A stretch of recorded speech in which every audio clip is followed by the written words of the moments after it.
Viva, este é mais um Dúvidas Públicas, a entrevista de Economia da Renascença, para ouvir a esta hora na rádio ou sempre que quiser em podcast e em rr.pt. Hoje vamos falar muito de energia, nomeadamente de transição energética e de todos os desafios que essa mudança implica. Vamos olhar para o papel das energias renováveis, o desafio da mobilidade ou a descarbonização da indústria, bem como o necessário investimento em armazenamento e no reforço da rede elétrica para evitar males maiores, como o apagão que está ainda bem presente na memória de todos. Foi há 6 meses. O nosso convidado é licenciado em Ciência Política e possui um mestrado executivo em Gestão e Desenvolvimento de Liderança na Católica Lisbon School of Business and Economics. Nasceu e foi criado em Évora, com a adolescência marcada pela música e pelo voluntariado, e defende a responsabilidade social como arma para alcançar uma sociedade mais justa e equilibrada. Pode dizer-se que o seu percurso profissional começou na área da juventude, com contributos vários para o desenvolvimento da comunidade onde estava inserido, na cidade onde nasceu. Em 2005 veio para Lisboa, onde passou por vários gabinetes ministeriais e conta hoje com mais de 20 anos de experiência no setor público ligado às áreas de energia, inovação e relações internacionais. Dele dizem que ainda procura o equilíbrio entre vida pessoal e trabalho. Quem não anda em busca de uma solução para esse problema é do Sporting. Não sabemos se gosta de sofrer ou se é só um apreciador de emoções fortes à espera de finais felizes. Não é esquisito à mesa, gosta de provar tudo, mas há quem lhe aponte o receio de gostar e querer repetir. Toca guitarra e piano, não sabemos se fala francês, é fã dos Guns N' Roses. Quem trabalha com ele diz também que não para de ter ideias. Imagino que os colaboradores possam sofrer com isso. Em 2011 ingressou na ADN e em 2020 acabou por assumir a presidência da Agência Portuguesa de Energia. Nelson Lajo é o convidado deste Dúvidas Públicas, entrevista que também será conduzida pelo jornalista Tomás Anjinho Chagas. E pelo jornalista Arsénio Reis, muito bem-vindo aqui à Renascença. Já comprou um rádio a pilhas depois do apagão que aconteceu há pouco mais de 6 meses, ou está convicto que não vamos voltar a viver um cenário como esse? Bem, antes de mais, muito obrigado pelo convite, obrigado pela introdução que foi feita, pela referência ao clube, pela referência à gastronomia, à música, bate tudo certo. Realmente sou exatamente isso e com muito orgulho. Relativamente se já comprei ou não, confesso que ainda não, apesar de muita insistência por parte da minha mulher, que já me enviou, aliás, vários kits para podermos comprar online na Amazon, coisa que ainda não fiz, talvez por estar demasiado ocupado a ter ideias e a tentar implementá-las no terreno. Por isso eu diria que não, e não comprei na realidade porque acho que foram tomadas, até à data foram tomadas medidas de mitigação, podem ser consideradas medidas de curto prazo, mas eu quero acreditar que o que aconteceu serviu de lição. O que aconteceu serviu também para aprendermos e realmente identificarmos aquilo que podem ser as estratégias e as medidas a adotar, e que um apagão como aquele, que na realidade não aconteceu, como todos sabemos, não aconteceu em Portugal, a origem não teve em Portugal, na realidade teve uma origem bastante em vários pontos de Espanha, Granada, Badajoz e Sevilha. O facto de não ter tido origem em Portugal não significa que nós não tivéssemos sido fortemente afetados por ele, e obviamente que isso faz parte da condição de vivemos no mercado e trabalhamos no mercado ibérico de energia, onde estamos sujeitos, onde estamos interligados, e essa interligação é positiva, mas obviamente tem certos riscos. Mas se ainda pondera comprar esse rádio a pilhas, é porque admite que pode voltar a acontecer, mas que nós estamos mais bem preparados para isso? Se comprar é mesmo para corresponder àquilo que são as expectativas da minha mulher, quer dizer, é comprar mais o rádio a pilhas. Eu acredito seriamente, agora a falar sério, acredito seriamente que aprendemos com a lição. Na realidade, penso que ainda se está a tentar descobrir exatamente. Há causas técnicas que foram apresentadas já nos relatórios, no próprio relatório que a ENTSE, que é a Rede Europeia de Gestores de Redes de Transporte, apresentou. Quer dizer, isso é conhecido, aquela questão da cadeia, uma cadeia de falhas técnicas que levou ao colapso em cascata, a perdas rápidas também de geração em pontos distintos, como eu disse, a oscilação, tensão. Isto são tudo terminologias técnicas, na realidade, são boas para engenheiros e para quem trabalha em redes, que não é o meu caso, mas eu diria que, apesar de sabermos tudo o que aconteceu, também tomámos aqui algumas decisões em termos de governo, algumas medidas, reforçámos todo o sistema elétrico nacional, ou pelo menos vamos reforçar, porque isto não acontece logo de imediato. Por isso é que eu acredito que não vou precisar do rádio a pilhas, apesar de ser um rádio bastante interessante e que nos leva e que nos recorda outros tempos em que ouvíamos realmente música muito interessante na rádio, mas acredito que estamos preparados, ok? Estamos preparados para fazer face. Deixa-me pegar um bocadinho nisso. Portanto, de facto, o Governo e a REN anunciaram a preparação de um conjunto de medidas, que a Ministra acabou por anunciar algumas delas esta semana. Tinha aqui algumas dúvidas. A primeira é, a ADN participou neste debate? Foi chamada, foi ouvida ou não? Ou não tinha que ser? O papel da ADN é muito claro, não tinha que ser chamado para uma participação de um debate muito técnico e muito focado nas redes, ok? Nós não atuamos nesse domínio. O nosso papel foi um papel, considero eu também tão importante como este, porque fomos logo a primeira entidade que, na sequência do apagão, que comunicou para todos os consumidores e que informou todos os consumidores sobre que medidas é que podiam tomar. Ou seja, o nosso papel foi um papel mais de informação e não tanto um papel técnico de analisar quais é que foram as falhas, onde é que é preciso atuar. Sentados à mesa tiveram outras entidades que têm competências mais técnicas, o caso da REN, o caso da Direção-Geral de Energia, o caso da própria ERSE. Essas sim são entidades que trabalham diariamente com esta temática das redes e relacionadas com o apagão. A ADN trabalha a temática da informação, ou seja, a ADN tem no seu centro da missão o cidadão e foi isso que fizemos. Atuámos rapidamente, produzimos um documento que partilhámos, divulgámos ampliamente e que assim que tivemos internet, não é? Assim que tivemos comunicações, foi do conhecimento de toda a população que acedeu às nossas redes, por isso. Penso que atuámos onde devíamos atuar, que é na informação e na literacia sobre estas temáticas e outras. Voltando a estas medidas, no essencial, e até pelo que conhece, que problemas em concreto é que elas visam combater, digamos assim? Assim, eu penso que estas medidas, para já, as três anunciadas, focam-se muito na questão do reforço da rede, que foi uma das lacunas apresentadas, assim, com um grande investimento, na ordem dos 137 milhões de euros, do total dos 400, ou seja, dá para ver que o foco aqui, um grande foco no reforço da rede. O outro grande foco também, e aqui penso que varia de 100 a 200 milhões, ainda não está bem definido para a questão dos leis de armazenamento, ou seja, uma grande aposta na questão do armazenamento. Foi outra das grandes falhas, não é? Diria que mais do que uma falha, é algo que está a ser pensado, mas que este apagão veio acelerar. Ou seja, a urgência e a necessidade de termos uma boa estratégia de armazenamento é crítica e agora, depois deste apagão, confirmou-se ainda mais essa importância e penso que estes leilões de armazenamento com um grande foco na questão das baterias mostra claramente que se está a atuar rapidamente. E depois temos a questão da proteção das infraestruturas críticas e aí o investimento das medidas é um bocadinho mais menor, são 25 milhões em 400 milhões. Estamos a falar qual é que é a prioridade? Não são anuais, nesse caso estamos a falar de quê? Hospitais? Tudo o que são hospitais, defesa, tudo o que são, obviamente, instalações críticas num cenário como aquele que aconteceu e que verificámos que teve que recorrer, obviamente. Era o mais urgente a fazer, na sua opinião? Em termos de medidas, eu penso que todas elas estão muito bem identificadas e todas elas são importantes. Nós precisamos de redes mais fortes, precisamos de mais armazenamento, precisamos de mais interligações, porque todas elas vão nos permitir realmente acelerar essas estratégias. A questão das interligações é uma questão, obviamente, não depende só de Portugal. Infelizmente, não depende só de Portugal. Se dependesse só de Portugal, já tínhamos interligações. Se dependesse só de Portugal e Espanha, tínhamos interligações, mas não depende. Ou seja, para haver interligações com o resto da Europa, temos que ter França realmente aqui a acordar e a comprometer-se com essa interligação, algo que ainda não aconteceu, apesar de múltiplos esforços, de múltiplos governos e de pressões junto das instituições europeias. Pelo que eu sei, há uma grande vontade por parte da Comissão Europeia de pressionar ainda mais para que estas interligações avancem rapidamente. Esperemos que este apagão, que foi identificado, na realidade, pela Comissão Europeia como com um nível máximo de urgência, mas não há um calendário estabelecido, não é nada que se não há um calendário ainda estabelecido. O que há é, por parte do governo português, esta aposta com estas medidas todas e depois por parte da Comissão Europeia a vontade de acelerar.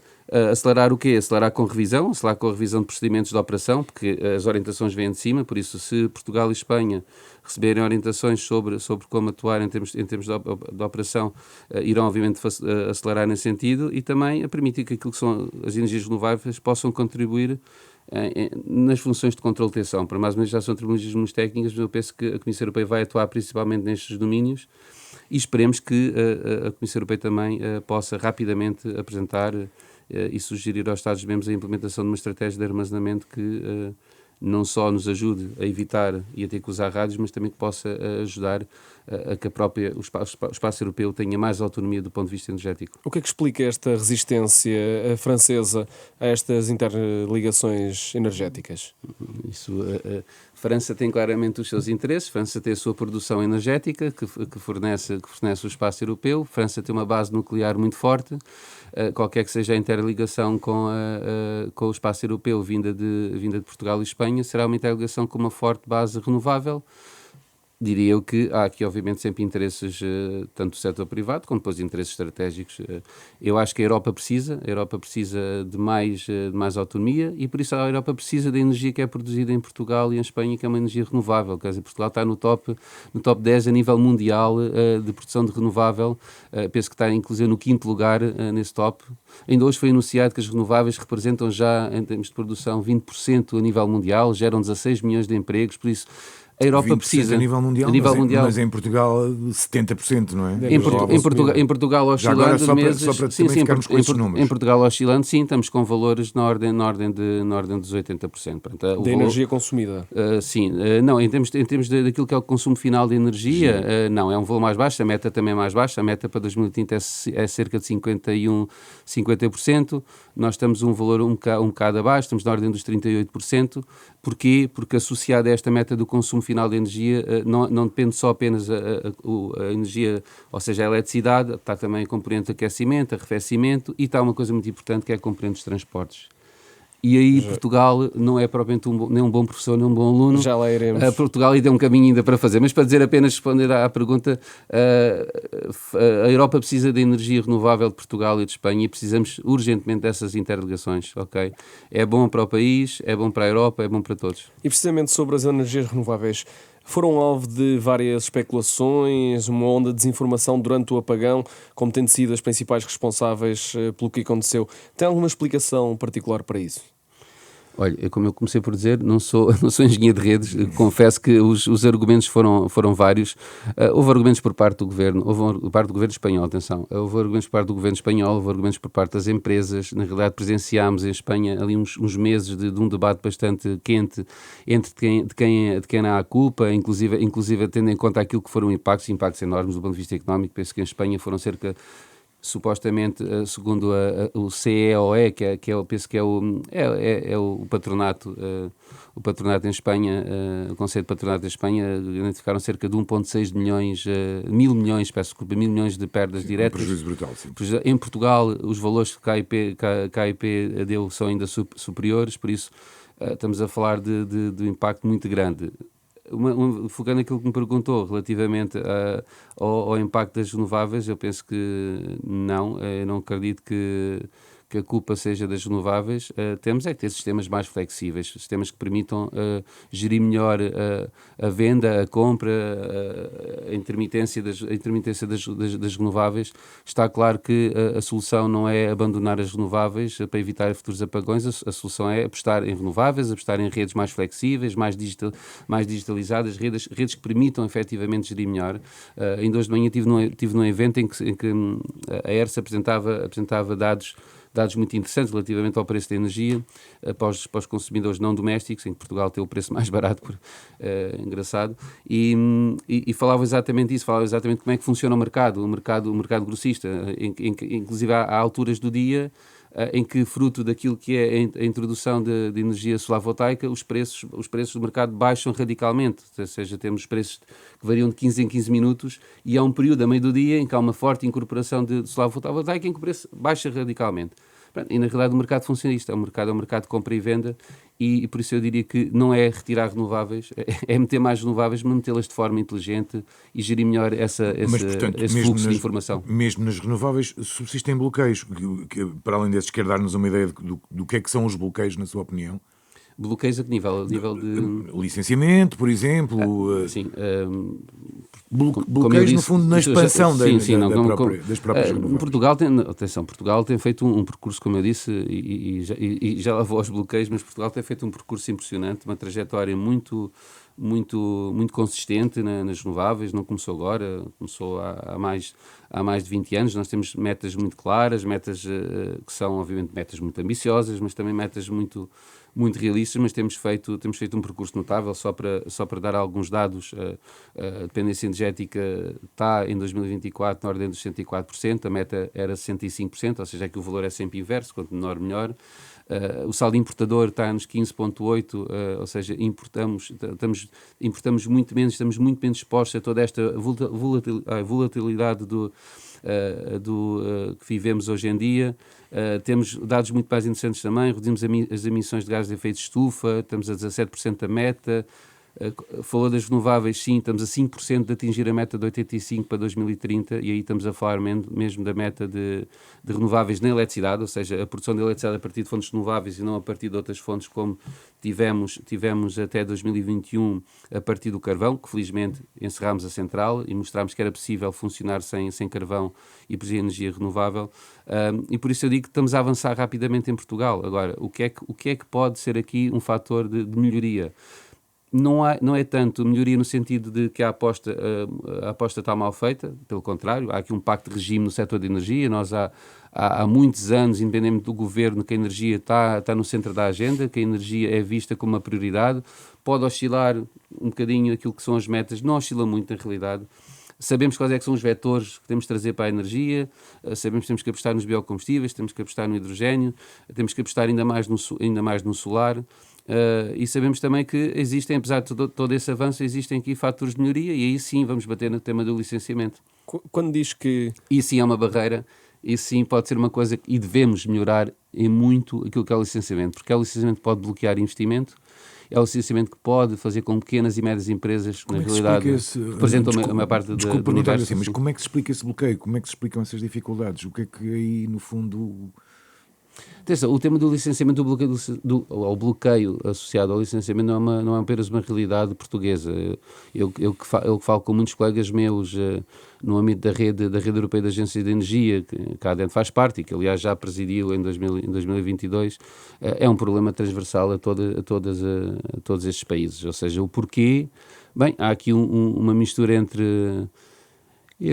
muito possivelmente procedimentos e recursos humanos. Eu diria que passa por aí. E daí a importância de quê? Simplificar processos, simplificar procedimentos e a tentar reforçar recursos humanos. A forma não é... Ou seja, não há uma fórmula de sucesso. E não há muito que inventar. Diria que passa mesmo por aqui. Ou seja, não há aqui nenhum segredo bem guardado. Não vamos inventar a roda. Eu acho que é mesmo trabalhar nos processos, nos procedimentos, agilizar processos menos burocráticos, mais ágeis, e tentarmos ter recursos humanos. E não é recursos humanos qualificados, porque eles existem, ok? Para esta área. É ter recursos humanos realmente necessários para poder dar a resposta célere que o setor precisa. Uhum. Quando diz que é preciso continuar a avançar na área do hidrogénio, refere-se exatamente ao quê? Porque é também uma área onde a maior parte das pessoas não estão familiarizadas. É assim, a questão do hidrogénio, indiretamente ao tema do hidrogénio, eu penso que para já, o hidrogénio é indispensável para a descarbonização, para a nossa descarbonização. O hidrogénio vai ser muito importante para a descarbonização da indústria, mas eu diria que o uso desse vetor energético terá que ser mesmo muito gradual. Teremos que dar tempo para que haja um desenvolvimento tecnológico que possa tornar o uso dessa solução por parte da indústria mais rentável, mas até lá é possível ir desenvolvendo de forma gradual, é possível ir incorporando hidrogénio nos fatores produtivos das empresas, misturando, por exemplo, com outros biocombustíveis, de biocombustíveis avançados, biocombustíveis renováveis de baixo carbono. Ou seja, a ideia é usar combustíveis que não impliquem uma grande mudança estrutural na indústria, ou seja, que não impliquem mudar toda toda a tecnologia na indústria e que possa permitir que essa indústria pouco a pouco se vá descarbonizando com combustíveis renováveis e com pequenas parcelas que depois vão aumentando de hidrogênio. Eu penso que nos próximos tempos será esse o uso que iremos dar ao hidrogênio. Estamos longe ainda de usar o hidrogênio para consumo doméstico. Acho que temos um caminho ainda grande para fazer, temos um grande potencial em Portugal para o fazer, temos uma grande costa, temos portos, temos solar, temos água, temos todas as condições para o fazer. Precisamos de ganhar a escala, mas para ganhar a escala é preciso testar e penso que a indústria, em conjunto com outros tipos de combustíveis, pode ser o local ideal para testar e para incorporar esta solução. Nós já vamos querer falar também um bocadinho de gás, mas já agora, aproveitando essa explicação que acaba de nos dar e o facto de, enfim, a sua bola de cristal, com base no seu conhecimento, ser bastante melhor do que a minha, o futuro será com que energia? Qual é a energia dominante? As pessoas às vezes ficam um bocadinho baralhadas, porque os fósseis, é elétrico, é o hidrogênio, é outras alternativas renováveis. O futuro, na sua opinião, que está nesta área há muitos anos, qual é que vai ser? A minha resposta, como ele vê, é muito mais do que óbvio. O futuro é mesmo renovável.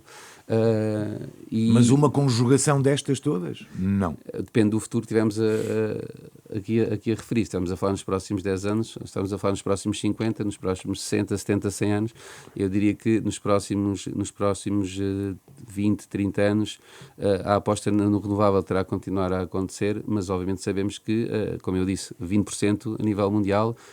Ainda temos um longo caminho pela frente, mas esse caminho tem que ser feito e o futuro só pode ser mesmo renovável. É mais barato, é mais amigo do ambiente, ou seja, os benefícios são muitos se compararmos com os combustíveis fósseis. E faz sentido falar em energia nuclear em Portugal?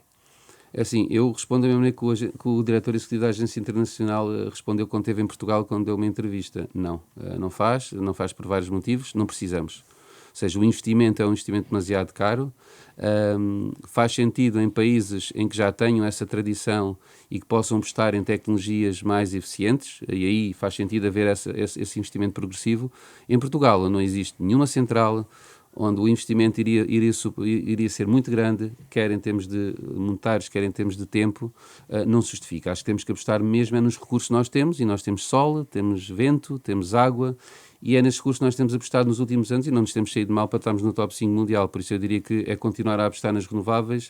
No nuclear para já não faz qualquer tipo de sentido. Em Portugal, a nível europeu, sendo que o novo nuclear foi considerado como uma energia limpa pela Comissão Europeia, eu diria que os países que já o têm devem continuar, obviamente, essa aposta, da maneira que acharem mais adequado do ponto de vista económico e do ponto de vista também de impacto ambiental. A segurança desse tipo de energia também foi evoluindo de forma... Claramente, a tecnologia evolui muito, sim. Não, quando falamos de nuclear de hoje, não falamos do nuclear de há uns anos atrás. A tecnologia tem evoluído, mas o custo continua a ser um custo caro, apesar da tecnologia ser mais eficiente, ser mais segura, mas faz sentido uma vez mais para quem já apostou e para quem já iniciou esse caminho. Da mesma maneira que nós iniciámos nas renováveis, há quem tenha iniciado na componente do nuclear. E aí cada um faz o seu caminho. Acho que a nível europeu há espaço e há necessidade, e é importante que o mix energético europeu realmente possa comportar todas essas componentes, porque depois, no final do dia, ganhamos todos. Ganhamos todos enquanto cidadãos europeus, não é? Muito bem. Estava há pouco a falar também, queríamos também falar um bocadinho sobre a questão do gás natural. Quando se deu a invasão russa da Ucrânia, falou-se muito do petróleo e do gás e da dependência europeia do país de Vladimir Putin. No que ao gás diz respeito, falamos agora muito do gás natural americano. A nossa salvação passou de estar nas mãos de Putin para as mãos de Donald Trump? Não, a nossa salvação, quer dizer, nesse sentido... No caso do gás natural. No caso do gás natural, o que primeiro, a ideia é que possa haver uma redução gradual. Primeiro do gás normal, depois do gás natural. A redução essa que vai ser gradual, vai ser faseada, ou seja, não é uma coisa que vai acabar de hoje para amanhã. O gás natural... Nestas questões, em qualquer um dos sistemas, é sempre difícil acabar alguma coisa de hoje para amanhã. O gás natural e os gás renováveis fazem parte da equação da transição energética e, como eu disse, os gases renováveis são críticos e são importantes para o nosso mix energético. O que é que aconteceu quando tivemos a invasão da Ucrânia por parte da Rússia? Houve aqui uma necessidade claramente de reduzir o consumo. Porquê? Porque estávamos completamente reféns, estávamos a Europa, estava refém. Portugal, no entanto, Portugal tinha uma dependência de gás russo muito, muito pequena, Portugal e Espanha, na realidade, e já vamos ver porquê, tinha uma dependência muito, muito, muito pequena, e o que levou que a Comissão Europeia pedisse a todos os Estados-membros que reduzissem o consumo de gás em 15%. Foi uma meta que foi definida para quê? Para garantir que todo o espaço europeu tinha gás para o inverno que se aproximava. Portugal, com base no seu plano de poupança de energia, plano esse que foi desenhado e foi acordado pela ADN, conseguiu reduzir o dobro dos 15%, sendo que para Portugal era apenas obrigatório 7%. Portugal e Espanha. Porquê? Porque os níveis de dependência eram muito baixos face a países do norte da Europa, que tinham uma dependência muito grande do gás russo. O que aconteceu? Houve essa redução de gás, mostramos que Portugal sabe o que é consumir menos, sabe o que é consumir de forma mais eficiente. Temos feito esse caminho num consumo cada vez mais eficiente, não é na redução do consumo, porque sabemos que a nível mundial não irá reduzir, mas fizemos um consumo mostramos que podemos consumir de forma mais eficiente e na verdade o que acabou por acontecer tentámos reduzir ao máximo essa dependência, que é pequena em comparação com outros países europeus, de gás russo e, obviamente, sendo que o gás natural ainda é preciso, o gás natural é preciso para o nosso mix energético, é preciso para suprir as nossas necessidades. Porquê? Porque ainda não temos 100% renováveis, lá chegaremos, mas ainda não temos, por isso ainda precisamos de gás. E o que aconteceu foi que tivemos que procurar alternativas e fornecedores mais credíveis e alternativos. E aí, apesar da Rússia não estar em número 1 naquilo que eram os nossos fornecedores, tentámos procurar alternativas e aí temos a África como um dos fornecedores e sim, porque não gás naquela altura, porque não gás natural vindo dos Estados Unidos. Nós temos portos para acolher, temos portos que estão perfeitamente capacitados para receber esse gás natural, mas não foi substituir uma dependência por outra, foi sim procurar diversificar a fonte de maneira a não estarmos reféns apenas de um. E sim, é um erro. E foi o erro da Comissão Europeia, foi estar refém do gás russo. E faz sentido haver uma infraestrutura que passe por Portugal para ganhar escala essa importação de gás para a Europa? Sim, faz sentido haver uma infraestrutura tanto para Portugal como para a Espanha. A Península Ibérica ser um hub faz sentido, mas mais do que ser um hub de gás natural, eu diria que está preparada para ser um hub de produção de gases renováveis e de exportação de gases renováveis para a Europa. E França volta a ser um problema? Ainda estamos longe de sermos esse hub, ok? É preciso muito investimento, ainda precisamos de muitos anos pela frente, mas podemos criar as condições para que, normalmente, venham empresas para Portugal e geramos riqueza dessa maneira, trazendo empresas para Portugal para apostar nesse setor. Temos as condições logísticas? Temos. Temos empresas? Temos a capacidade? Temos. E podemos realmente ser esse hub, estando reunidas, obviamente, as condições e havendo interesse por parte do setor privado. Há pouco dizia que Portugal não é o melhor aluno na área da mobilidade e nos transportes. Acredita que há condições para proibir a venda de carros a combustão a partir de 2035, tal como pede Bruxelas? Assim, esse é um tema que tem estado a ser muito contestado e também muito contestado, por exemplo, por países como, por exemplo, a França. Obviamente países que têm grandes marcas com fábricas. Eu quero acreditar que essa meta terá que ser revista. Acredito que sim. Que é importante que haja um phase-out gradual, é extremamente importante, ou seja, a incorporação de carros elétricos tem vindo a aumentar muito, acho que aumenta na cerca de 20% ao ano, o que mostra que há uma tendência positiva e que está alinhada com essas recomendações, que é de aumentar a produção de veículos elétricos, temos 20% ao ano, o que é bastante positivo, mas temos que fazer mais, temos que fazer muito mais. Pelo menos nós em Portugal temos que fazer muito mais. Como eu disse, os transportes ainda é aquele setor que representa o maior desafio, e eu falo desafio num sentido positivo, ou seja, que permite ainda fazer mais e onde nós nos devemos debruçar mais, temos que ter mais eletrificação das frotas, temos que ter uma renovação das frotas, temos que ter carros não tão antigos, temos também que ter novas soluções de mobilidade, como por exemplo o transporte público, bicicletas, caminhadas, ou seja, tem que haver aqui uma grande aposta de maneira a que possamos fazer do setor de transportes um setor que contribua ativamente para a produção renovável e não que seja o setor que nos está a impedir de avançar mais rápido no cumprimento da meta, sendo que a componente elétrica já avançou muitíssimo. Mas também acontece, acha que é demasiado ambicioso porque os carros são demasiado caros, os carros elétricos? Nos carros elétricos os preços já baixou radicalmente face àquilo que eram os preços de há 5, 10 anos atrás. Como eu disse, baixou tanto que houve um aumento em 20% ao ano de carros elétricos. Na realidade, estamos a falar de um aumento bastante significativo para aquilo que eram os valores de há 10 anos atrás.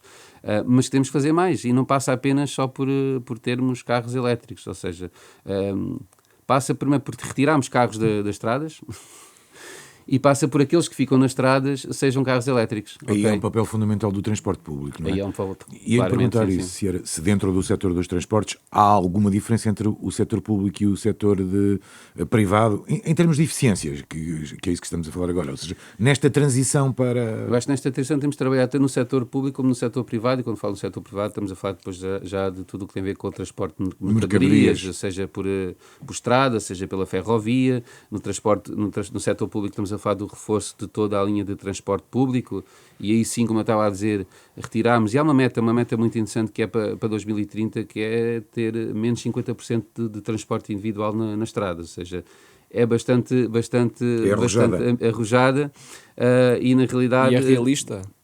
Como eu disse, eu acho que todas as metas que nós temos são ambiciosas e realistas se nós todos nos comprometemos e se houver aqui um pacto, não um pacto de regime político, mas um pacto de regime institucional, que é outra coisa que eu acho que é muito importante reforçar, e queria aproveitar também aqui este momento para o reforçar, que é as instituições têm que colaborar, têm que cooperar mais, porque só mesmo em colaboração é que nós vamos lá chegar, e vamos realmente dar razão a nós próprios quando dizemos que estas metas são realistas, ou seja, sozinhos não vamos lá chegar, mas para dizer que há medidas em curso, ou seja, há medidas que estão previstas nos planos estratégicos, em termos de mobilidade, em termos de transportes públicos, expansão do metro de Lisboa e do Porto, que está prevista com mais de 40 km, vai obviamente aumentar a rede de acesso ao transporte público. Ciclovias, há previsto um aumento de mais de 1000 km de ciclovias a nível nacional. Isto representa o quê? Mais bicicletas, logo menos carros nas ruas. Há muitas mais medidas que permitem também acelerar a descarbonização do transporte rodoviário, desde a eletrificação da mobilidade, a renovação das frotas, os veículos é muito importante, e há vários incentivos para isso, ou seja, na realidade há incentivos...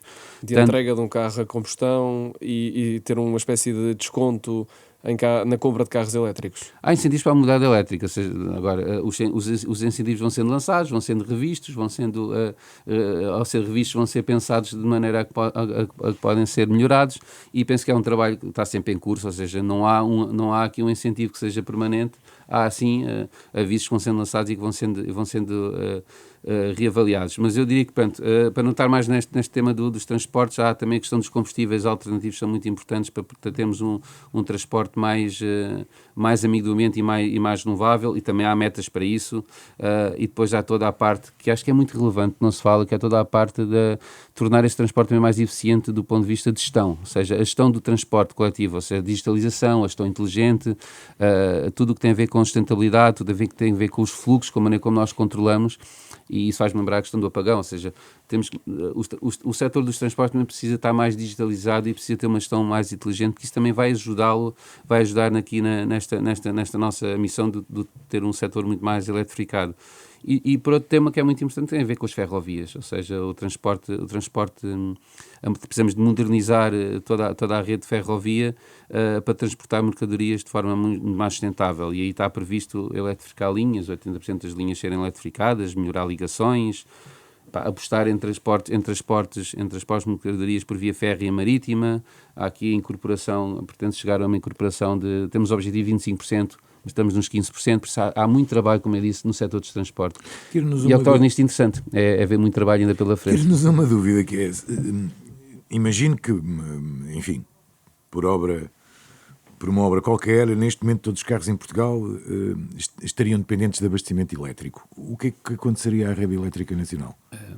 Boa pergunta, mas a resposta também é simples. Não poderíamos ter de um momento para o outro. É evidente que isso não vai acontecer. Senão a rede não aguentaria. O que temos é que sim, trabalhar, e na medida em que vamos aumentando, e nós temos essas previsões daquilo que é o aumento da incorporação de veículos elétricos, sabemos que há 20% ao ano, sabemos perfeitamente projetar para os próximos 5, 10, 15, 20 anos, quais são as expectativas. Temos relatórios da Agência Internacional que mostram qual é a evolução, temos outros tipos de relatórios que nos permitem prever. Temos que ter a rede, a capacidade de rede tem que acompanhar esse crescimento, como é óbvio. Até agora isso não foi um problema. Até agora não foi um problema, tem havido pouco a pouco, tem-se adaptado a rede de forma gradual, mas a minha recomendação é claramente que que se pense, que se veja a projeção da incorporação de veículos elétricos, porque ela é necessária, e se, obviamente, isso tenha em conta aquilo que são as previsões também da capacidade de rede para os próximos 10, 15, 20 anos, porque ela tem que corresponder, porque senão aí teremos um problema que é termos carros elétricos parados, não é?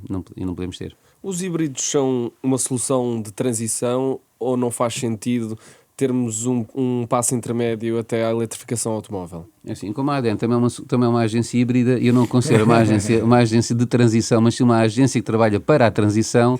Eu acho que os híbridos são aqui claramente também uma solução que está aqui a meio caminho entre aquilo que é o 100% elétrico, e é uma solução, obviamente, que, sendo híbrido, depende ainda de combustíveis, que esperemos que sejam combustíveis cada vez mais renováveis, porque eles são necessários e irão estar por cá ainda mais algum tempo. Eu diria que o híbrido faz parte da equação, na mesma que a ADN, como híbrida, também faz parte da equação. Mas há um grande ponto de interrogação em relação ao que será da vida das baterias depois de acabar o seu tempo de vida útil. Será um problema ambiental? Olha, a questão das baterias é interessante, é um tema interessante, porque mesmo no outro dia estava a almoçar com um colega meu e que me dizia, Nelson, olha, eu há um tempo atrás tinha receio em comprar um carro elétrico por causa da questão da bateria, mas nos últimos tempos tenho lido tanta notícia sobre o tempo de vida das baterias que os próprios fabricantes têm vindo a descobrir que realmente que elas têm mais tempo de vida do que aquela que eles próprios acreditavam que teria. Por isso, olha, vou mesmo comprar um carro elétrico, e disse, ainda bem, porque há um tempo atrás perguntei-te e dizias-me não, porque depois tinha que mudar de bateria, depois era uma questão ambiental, é um preço, era um custo. Eu acho que as baterias e a tecnologia associada às baterias está a evoluir de tal maneira que não será certamente um problema do ponto de vista de longevidade. Obviamente que terão que estar salvaguardadas todas as questões ambientais quando esse período de vida terminar, e sim, tem que estar garantido, porque senão teremos um grande risco ambiental. Deixa-me fazer um parênteses antes de continuarmos. Porquê que a ADN é uma agência híbrida?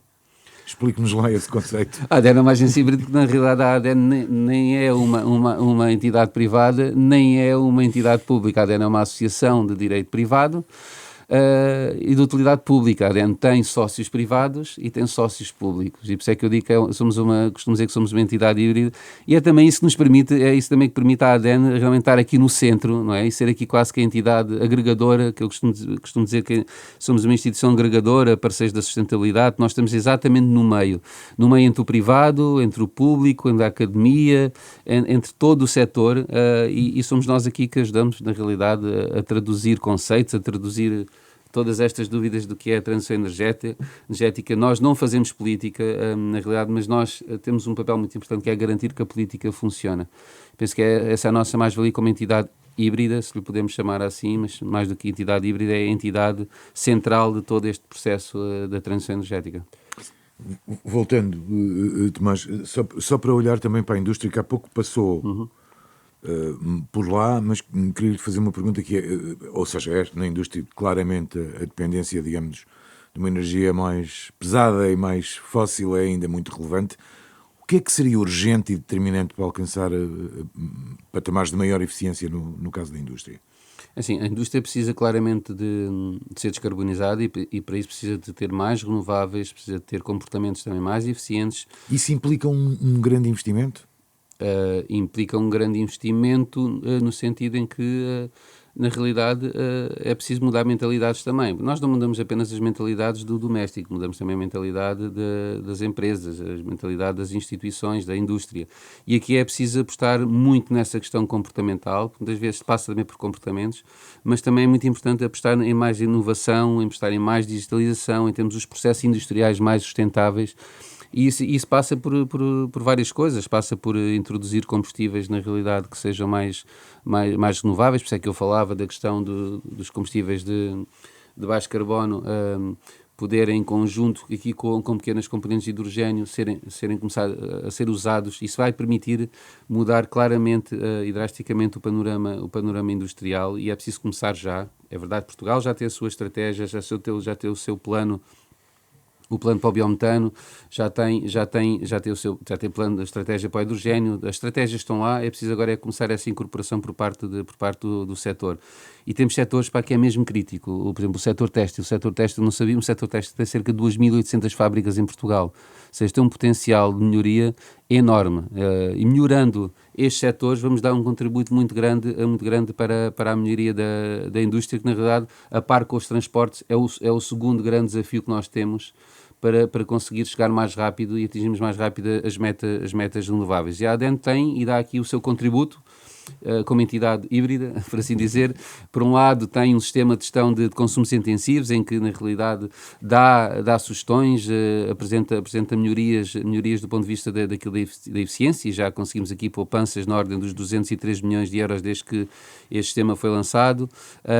Temos o roteiro para a indústria, que vai, em conjunto com estes setores, vai a diferentes pontos do país e faz sessões em que apresenta as suas estratégias, apresenta as suas medidas, fala e ouve, mais importante, ouve o setor, para perceber também quais é que são as necessidades que o setor tem, e na realidade já envolvemos mais de 1000 empresas em 30 eventos, e o que chegámos à conclusão é exatamente isso: precisamos de mais renováveis e precisamos de mais capacidade também humana, e precisamos de mais inovação e digitalização para termos realmente um setor industrial mais descarbonizado. Só uma última pergunta em relação aos automóveis. Se está preocupado com marcas como a BYD, marcas chinesas que estão muito avançadas na eletrificação automóvel, e se acha que a BMW, a Volkswagen, que eram marcas que foram hegemónicas na indústria automóvel, que não tenham dado esse passo a tempo e que possam ser ultrapassadas a longo prazo? Eu nunca me preocupo quando temos quem faça bem e faça mais rápido do que nós. Na realidade, acho que isso só pode servir de exemplo e de motivação para nós avançarmos mais rápidos. Eu acredito que se essas marcas conseguem fazer e conseguem mostrar que é possível andar mais rápido, acho que as outras marcas têm, obviamente, que fazer também as devidas apostas e os devidos investimentos para garantir que não ficam atrás. A transição não para, está cada vez mais rápida, e por isso acho que quem não quer perder o comboio tem mesmo que apostar mais e apostar a sério. E temos esses bons exemplos de quem apostou, quem está a apostar numa mobilidade elétrica, e há outros exemplos também, não são só exemplos que vêm da Ásia, há outros exemplos, e por isso essas marcas europeias têm mesmo que acelerar. Sei que estão a fazer bastantes investimentos, têm feito bastantes investimentos neste mínimo, mas possivelmente, fruto dessa concorrência, têm que acelerar o passo. Queríamos olhar agora um bocadinho para a eficiência energética, pobreza energética, enfim, uma coisa estará ligada com a outra. Os programas de eficiência energética e de combate à pobreza energética têm cada vez mais procura, isso não há nenhuma dúvida. Mas têm sido também, de alguma forma, cada vez mais direcionados. Esse é o caminho mais certo, na sua opinião? Assim, o problema da pobreza energética é um problema real, existe em Portugal, existe na Europa. Portugal definiu e bem a sua estratégia, uma estratégia de longo prazo de combate à pobreza energética, prevê erradicar a pobreza energética até 2050, meta ambiciosa sim, é verdade. Acreditamos que é possível, com tudo o que já está a ser feito e com tudo o que vai agora começar a ser feito no âmbito do plano de ação que deverá ser aprovado até ao final do ano. Eu acho que tudo o que puder ajudar aqui a combater a pobreza energética é bem-vindo. Ou seja, Portugal, é verdade, já tem esta estratégia, tem um observatório que vai ser responsável por monitorizar a pobreza energética, vai ser responsável por acompanhar aquilo que são os projetos que contribuem para minimizar esses níveis de pobreza energética, mas depois há todo um conjunto de instrumentos que existem e que têm que ser potenciados, sejam os instrumentos financeiros de apoio mais direto e mais pontual, como é o caso dos avisos que ouvimos tantos falar, os avisos de troca de equipamentos, sejam outros tipos de instrumentos que vão surgir agora no âmbito também do Fundo Social, também que vai atuar muito nesta componente da pobreza energética associada à habitação, seja, por exemplo, fruto daquilo que é a própria renovação do parque habitacional. Nós temos nós temos aqui um grande desafio. Neste momento temos aqui duas grandes diretivas que tocam esta temática da pobreza energética. É muito importante, por um lado, a diretiva da eficiência energética, que mete a eficiência como uma fonte de energia, e ela prevê realmente reduzir consumos, renovar o parque edificado público, etc. E depois temos a dos edifícios, que é aquela que é mais central, e penso que é aquela que irá contribuir também em grande escala para este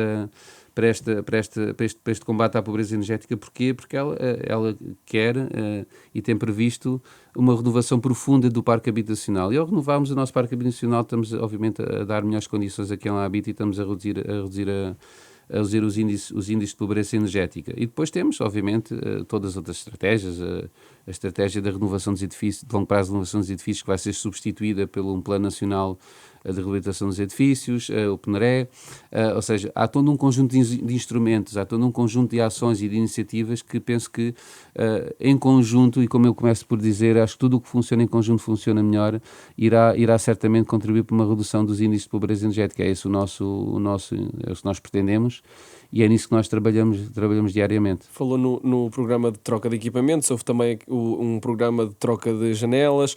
Há algum vetor na parte habitacional privada que esteja a ser esquecido e que possa ser agora uma próxima aposta de apoios estatais?